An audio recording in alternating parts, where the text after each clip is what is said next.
All right. So we're officially recording now. So I'm looking in the I'm still in this writing a causal analysis module. And right now I'm just looking at these I just downloaded these causal analysis slides. But again, if you are absent or you are unable to join us or view the recording from Tuesday, the prompt for the assignment is right here, the rough draft. But here's what you all are going to do, before this. Again, this is going to be our pre-writing, right before you get started on your draft. So, and again, if you missed Tuesday, right? Let me just get one of these open too. These outline things open. As I was saying on Tuesday, you're gonna keep the same format, as the one that I have posted. But again, all you guys are gonna do is just get rid of my stuff. Keep the same categories, like keep your same like where it says topic, you're keeping all that, thesis statement, effect, or whether yours is going to be discussing cause, you may change that. But other than that, just fill in your own stuff, all right, with this thing. Okay. And then and then we're the good thing about us being a small class is that I'll have um I can give you sort of more individualized, feedback and attention with these. So that's a good thing. All right. So get your pre-writing in. Right? Get your pre-writing in. Okay. Don't let this moment pass you by. This chance to get organized. Get these slides open real quick.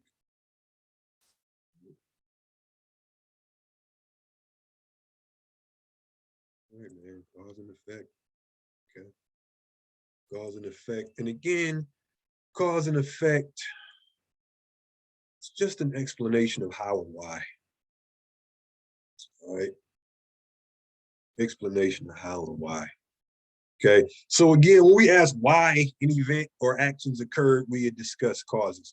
So when you're looking at your topic, whatever you want to write about, okay, whatever you want to write about, all right, think about, whether you're going to be discussing causes or effects, all right. Working that out beforehand is going to save you a lot of trouble in the long run. So think about whatever issue you're interested in, and then think about, do you want to discuss the effects of something that happened, whatever your topic of discussion is, or do you want to discuss the causes of it?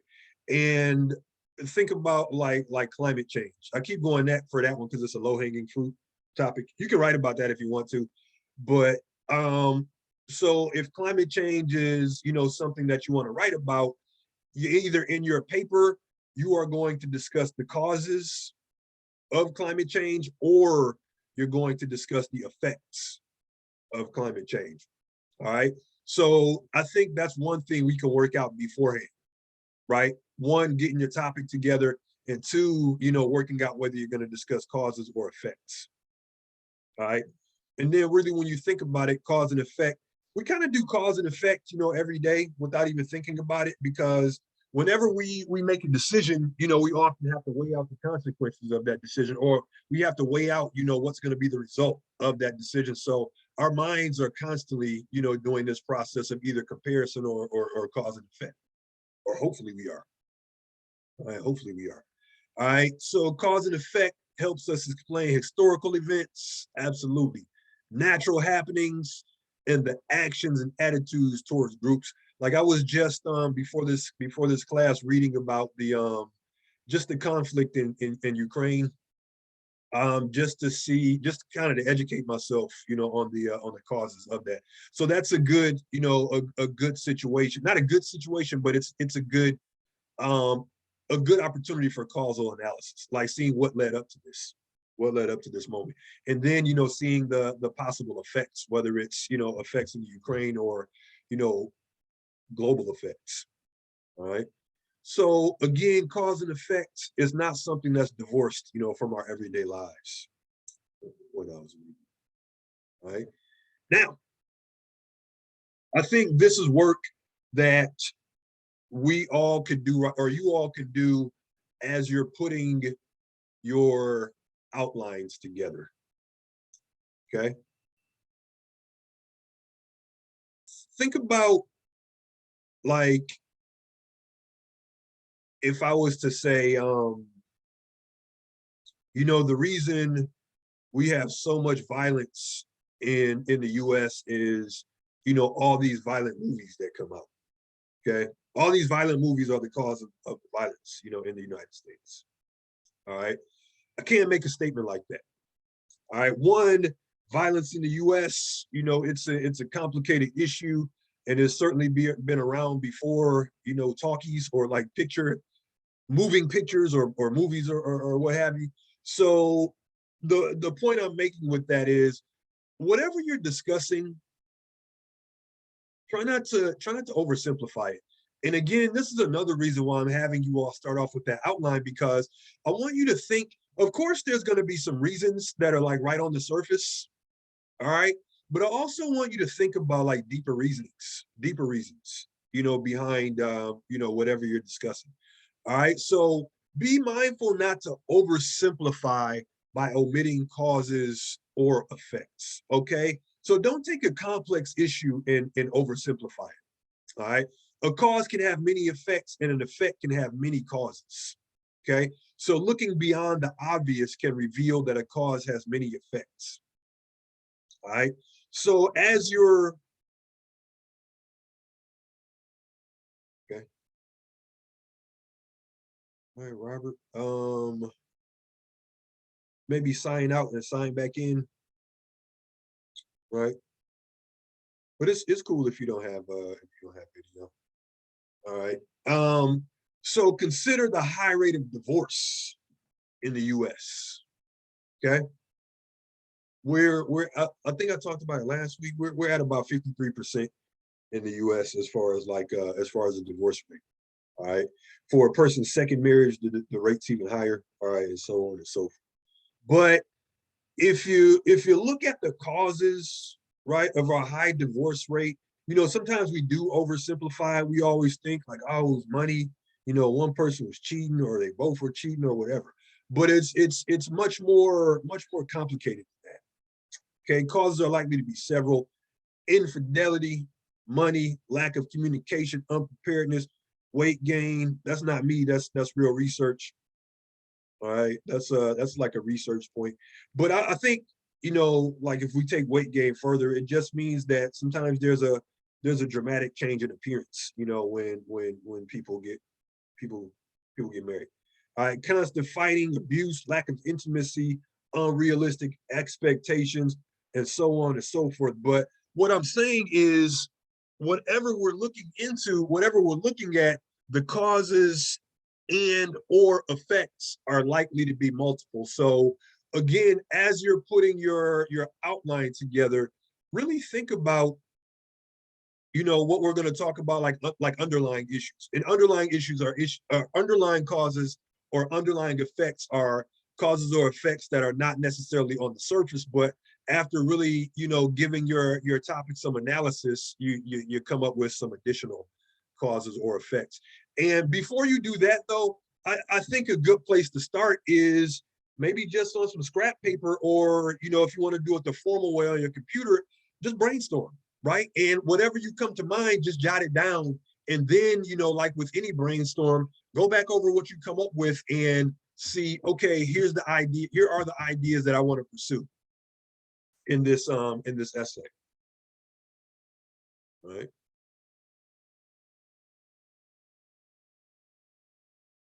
Yeah. Okay. Okay. Underlying causes and effects. Again, right? Whenever whatever you're talking about, okay, there are going to be some causes and or effects that jump right out at you. Okay. There's going to be some causes and effects that are right on the surface. All right. Whether those causes or effects are, just something that's obvious to us because we're well versed, in whatever we're talking about, Or, it could just be something. I don't want you to use your experiences for this essay, but the obvious causes or effects could be something that just jump off the page at you, or it could be something that you just instantly recall. All right, put those in your essay. All right, the obvious causes or effects, definitely put those in your essay. All right, but there's also going to be some causes or effects that can come out after really doing some reflection on your topic or really thinking critically about your topics. Okay, so identifying underlying causes and effects involves going beyond the obvious to discover causes and effects that are not immediately apparent. All right, again, I keep harping on your outline, but that's when all that can come out, right? These underlying effects. And then, excuse me, and when you think about putting your paper together, all right, this one has to be 4 to 6 pages, right? This one has to be 4 to 6 pages. So in looking at some of those underlying effects or underlying causes can really help you, extend your paper. All right. So as you're doing your brainstorm or as you're doing your outline, try to go beyond the surface. All right. It's something I keep saying in multiple classes, but most of the issues that we contend with these days, are they're not necessarily cut and dry issues. All right. So if you're examining the causes of anxiety and depression, all right. Now let me stop right there, right? If you are writing an essay that is going to analyze the effects of or the causes of anxiety and depression, that's cool. That's a good topic, but try to be more specific, meaning like the causes of anxiety and depression in teens or in men or in women or in, the transgender population, whatever. All right. Think about trying to be specific. Because if you just say the cause of anxiety, depression, that might be a little too broad for this paper. So if that's the topic of your paper, which is cool, try to narrow it down to a specific demographic. All right. But if that's your topic, your analysis could begin with a discussion of genetics, because sometimes that can play a role, in our emotional well-being. Abuse, most definitely, death, loss, and or tragic life events. But a closer examination of causes could explore how diet and nutrition can also affect mental health, right? Research is like what we put in our bodies, we also put in our minds. And, that can also impact our mood, right? And how we feel. So again, that might not be something that's on the surface, but as you're looking more into your topic, then something like that could be revealed. Okay, so try to go beyond the surface, man. I can't stress that enough. And take it back to how we started this semester with our discussion about critical thinking. So think critically about your topic. Okay, think critically about your topic. Right. Now, okay. Sometimes in an essay or a causal analysis essay, you can write what's called a causal chain, right? Which simply put, a causal chain is just, how one thing happens, that thing causes another thing to happen, and so on and so forth. All right. The thing about causal chains is try to keep it plausible. Like don't like keep going until you reach some extreme conclusion. Like if you look at this would be a causal chain. All right. A student sleeps through their alarm on their iPhone. Okay. That's a cause. And the effect is, they woke up late. All right. But waking up late causes them to miss class. Missing class causes them to fail the big exam because the teacher was not playing no games and they didn't allow absences for exams. All right, so the student fails the exam, the grade in the class is lowered, lower grade lowers their overall GPA, and the lower GPA causes them to be denied admission into their college of choice. All right, so that's a causal chain, right? A cause leads to an effect, and that effect becomes a cause, and that leads to another effect that becomes a cause, and so on and so forth. It sounds kind of complicated, but it's really just thinking about how one thing can lead to another, right? It's like if you're like many of us, myself included, we kind of depend on our cars, or we kind of depend on our whatever reliable transportation we have. But if our transportation is taken away for some reason, then that can lead to a whole chain of events, right? Like, how am I going to get to work? How am I going to pick the kids up? How am I going to do this? How am I going to do that? So it can certainly, like I said, lead to a chain reaction of events. All right. So causal chains can be great ways for developing your body paragraphs. Do you have to have causal chains in your essay? No. Okay. But if you want to have some in your paragraphs, they're good for, or in your paper, they're good for developing paragraphs.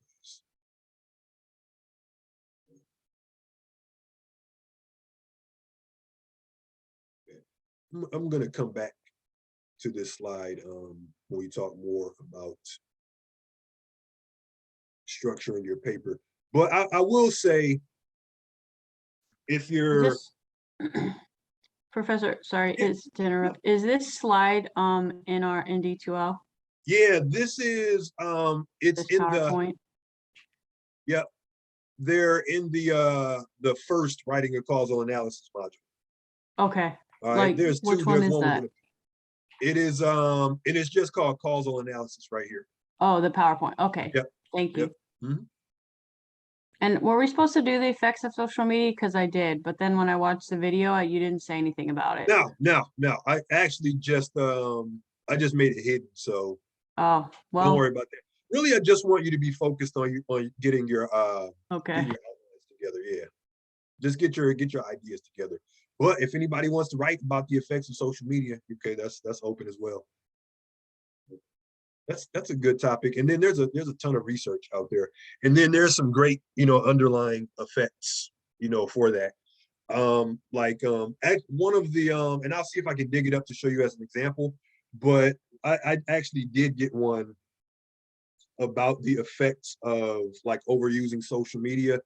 And there were, of course, the reasons that were on the surface, but there was a good part of that paper that was about like how it can affect a person's self-image and self-esteem, and that was really good. All right. But if you're thinking about how you're going to structure your paper, right? If you're thinking about, and this could even correlate to how you do your outline. Think about, right, the effects of whatever you're going to talk about. This one is sugar addiction. All right, sugar addiction. Okay, so I'm just thinking of effects, right? Increased risk of heart disease, increased risk of depression, increased can accelerate aging process. Now, if I'm thinking of these effects, in my paper, right? If I'm thinking of these effects, now I'm going to have to show my reader how this is true. Show them how sugar addiction can lead to increased rate of or increased risk of heart attack. Show them how it can lead to increased risk of depression. And that could be an underlying effect, because sometimes, maybe we don't always make the association between like our diet and, the way we feel. All right. So, and again, I would have to show that, with some evidence. All right.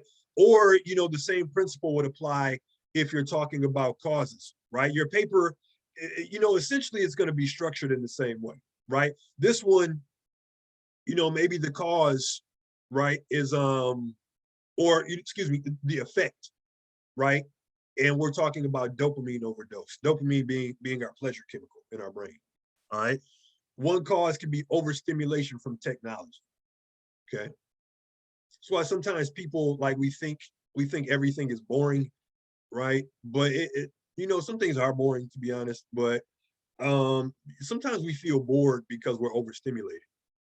You know, our phones always provide some kind of stimulation that gives us a tiny shot of dopamine, right? Like when we get a message or, you know, we get some kind of update or whatever. All right, a cause too can be like compulsive behavior, you know, gambling, drugs, you know, even like sexual addiction, you know, and things like that. Or, you know, sugar. Sugar can give us that dopamine overdose also. All right. Now, in your outline, I would suggest, you know, coming up with more than 3 causes or 3 effects. Because, you know, think about like each effect being a couple paragraphs. Okay. And when you're starting to think about, you know, the logistics of your paper, or, you know, how you're going to get to your 4 pages. Right. So in the early stages, and the more you can come up with, the better off you'll be.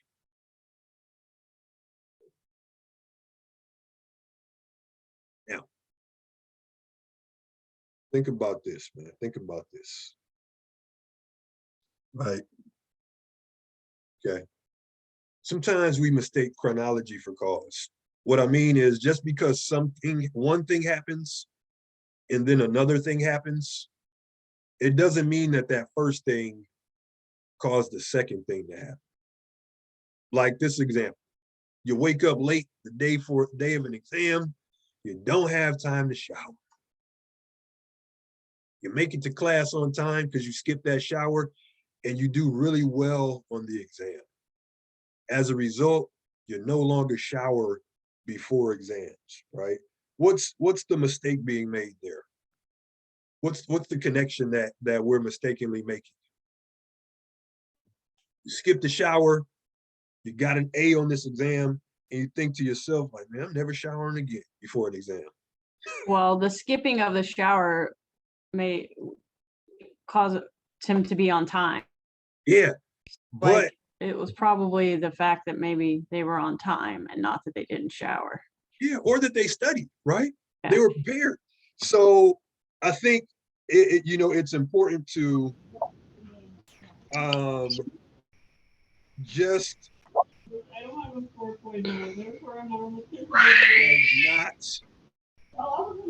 not make that connection. Yeah, it's more like superstitious. They're superstitious in thinking, and they're thinking. They need to be more logic, Absolutely, more reasonable. Yeah. absolutely, Mhm. absolutely, right? So I think, like, don't mistake chronology for causality. Meaning, like, just because one thing happens, like I was saying, you know, don't think that there always has to be a connection between don't think that there always has to be a connection, you know, between 2 things that happen. All right. I got to exit screen share for like 1 second here.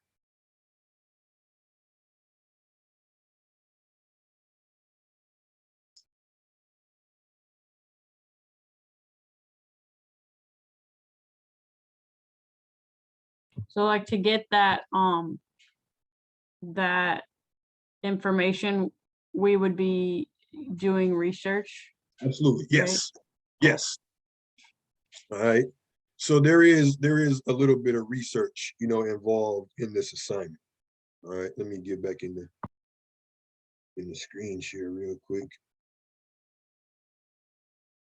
I just thought I had an urgent email to reply to.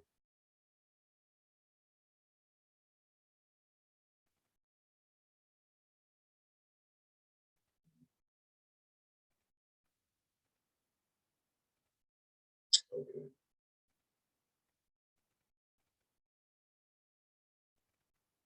Then there's the old adage, chicken and the egg. Right? What came first, the chicken or the egg?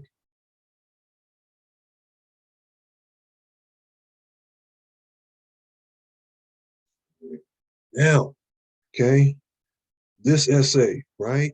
You know, it involves a thesis statement.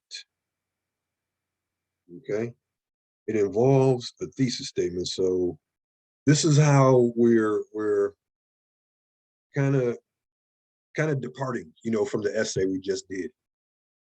All right. So the goal for your thesis statement And again, I will make sure that when it's time to start putting your essays together, I go back over this. But I think like, just make sure when you're putting yours together, even to a certain extent on your outline, just make sure it's clear whether you're going to be discussing causes or effects. All right. Like if we look at this thesis statement, to address the issue of overwhelmed students being compelled to handle multiple jobs at once, we must first understand the pressures that lead students to multitask. So we just told our reader that this essay is going to be about why students multitask, or sometimes students feel the need, to do multiple things at one time. All right. So when you're putting your own essay together, again, just think about it. And when you're doing your outline, what you're going to be working on is like a working thesis. And a working thesis just means, you just want to communicate the main idea, right? You're going to have time to alter it. You're going to have time to, go back and set it up to say, you're going to be able to say it how you want to say it. But I think it's just important to get the basic idea out in your outline, and definitely on your rough draft. All right. And then here's a thesis statement that shows effect. Not everyone realizes the effects that distraction can have on the student and teachers. Okay, we get distracted too, man, like everybody else. All right. So we just told our reader, we're going to be discussing effects. Now, you don't have to use the words cause or effect in your thesis statement, but it should be clear, whether you're discussing causes, or effects. All right. And I'll show you one of these in action. And actually, I think we can wrap up after this slide, because again, I don't want to start talking about the drafting process until we're beyond this pre-writing thing, this pre-writing stage. All right. So this is one introduction. All right. And yours doesn't have to look like this one, but it should have some of these same features. Features I'll go over again. But when we're writing an essay of this nature, your intro should have 3 features. Should start with an attention grabber, should give some background on your topic, and then it should present your thesis statement. Okay? Thesis statement is the last sentence of your intro. All right? There was once a time when 9 to 5 meant just that for most American workers. So the attention grabber is just something relatable. Okay, maybe the reader's thinking like, man, I haven't worked 9 to 5 in 50 years. All right, or 10 years. That was kind of an exaggeration. Beating the rush hour traffic in the morning to make it to the office, and the late afternoon stampede out of the office sounds familiar to a great deal of employees. However, as technology has evolved, so has the average work schedule. Right? So now this intro is like transitioning into what the paper is going to be about. Specifically, as the 9 to 5 day transition into an always on call lifestyle, the lines between personal and professional lives has become blurred. Okay. Now we're getting more specific, and that's typically the way introductions go. They may start off kind of general, but they get more specific as they move closer to the thesis statement. Though technology like the smartphone has made work more convenient and efficient by providing us with pocket-sized computers, many employees find themselves handling work-related issues during off-work hours. Okay, now we're getting close to our thesis statement. So we know this paper is going to be about technology. We know it's going to have something to do with our work days. But here's the main idea. Smartphones can boost productivity, but if people allow them to, they can extend the workday to interfere with one's personal life, right? The effects of smartphones, on our work schedules. That's essentially, what we told our reader this paper is going to be about. So, as you all, right, and there's more slides to this, but again, I want to save, because they're more about like body paragraphs, and I want to save those for when you start drafting your essay. But I think the main thing. Professor, could you say the the three things that we need in the intro again, the attention Yeah. grabber and the thesis, and what was the other thing? Background, right? Oh, So background. how you like what's gonna go between your thesis statement, or excuse me, what's gonna go between your introduction and your thesis statement? And really, Leisha and others, you're asking yourself, right? Like, what does the reader need to know to understand what you're about to tell them? Like, what background do they need to know, right, to be part of the conversation that you're about to have? Okay, and you don't need to tell them every little detail, of course, because that's going to take up too much of your or you don't want your intro to be super long. But also, think about, right? Think about what background you need to tell them. Okay, what background you need to tell them. Okay, Thank you. and then also, that'll be something we'll address. We're gonna have another one-to-one, once you guys get a draft together. So, we'll have another one-on-one about this. So again, of course, I want you to structure these the best way you can, but also, just as we did with our narrative essays, again, remember that you're working on a rough draft. All right. And then finally, okay, here's the outline again, folks. Do your best, to follow this structure, whether you're discussing cause or effect. Like, if your essay is going to be examining cause, just get rid of this and then type in cause. All right. But try to use this template because it's already made up for you. And then it just keeps things like nice and organized. All right. If you want to add more bullet points, you can just, oops, I had my mouse in the wrong place. All right. You can just, put your cursor right here. All right. And then just hit, hit enter, and it'll give you another bullet point. But imagine each one of these bullets as paragraphs. All right, when you're putting your own together. And again, as I've been saying, it's always best to come up with more causes or more effects, than you actually use in your paper. All right. Now, I didn't have a long thing planned today, so that's pretty much all the content I have for today, folks. So any other questions? Remember, your outline is due the 8th when we come back, so spend some time thinking about it over break. This isn't like too much of a taxing assignment, but it's more thinking about what you want to write about. And something I said a few times on Tuesday, right? When you're thinking about what you're going to write about, the best place to start is with whatever you're interested in. Okay, start with what you think about on a day-to-day basis. Okay, what do you care about? Okay, that's all I got for today, my good people. All right. Any questions for me before I let you guys go? I want you to have a nice break too, aside from doing this outline. Could I ask you about a couple ideas that I had for mine? Yeah, absolutely. Okay.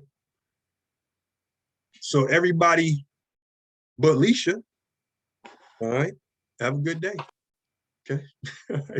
I'll get this recording up. I'll get this recording up as well. All right, even though it's a short